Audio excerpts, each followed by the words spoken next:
What's going on, guys? I am back once again, and today I'm actually going to be talking about a book this time. This is a book that I recently finished reading in one of my college classes, a book that I'm sure everybody on the planet Earth is familiar with, a book that has drawn a lot of attention and a lot of popularity since its publication back in the 1800s.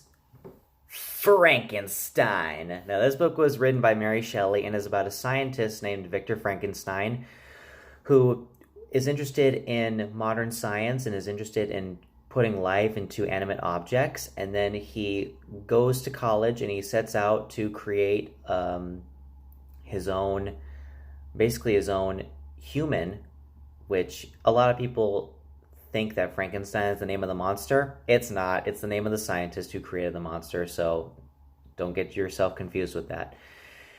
But really, this book really touches upon how we view beauty and how we can see it based off the way they look. And also, the book even touches upon the monster's point of view. Like, we get like maybe 5 or 6 chapters of the monster telling Frankenstein about his experience over the last couple months of life and how people see him and how horrible his life must have been. There's a little bit of some biblical references in there and some connections that if you're really paying attention and if you're studying that as well, you can pick up on that, which I found really surprising. And I do think that the character of the monster, the fact that it talks in the book, was a really surprising thing and something that they never did in the movies, which is something I feel like the movies did wrong. And I've seen the movie, the original 1931 version, and I don't really like it that much because I felt like it was way too short and it didn't really touch upon the book that much. But the fact that this book has a lot to bring, and the author was only 18 when she wrote this book. That's crazy.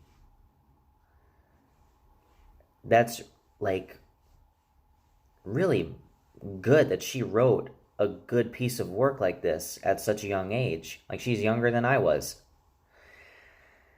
Oh man, there's so much that I can talk about this, but I don't really want to spoil it too much for you guys. But yeah, this is a really good classic piece of literature that I think that everybody should read. It talks about beauty, how we see it. It talks about the dangers of science and like when man chooses to play God, what are the consequences, and do you think we should play God? And in all honesty, I don't think we should, because if we don't have the right tools for it and if we're going to make these big mistakes like this, then this isn't something that we should be messing around with.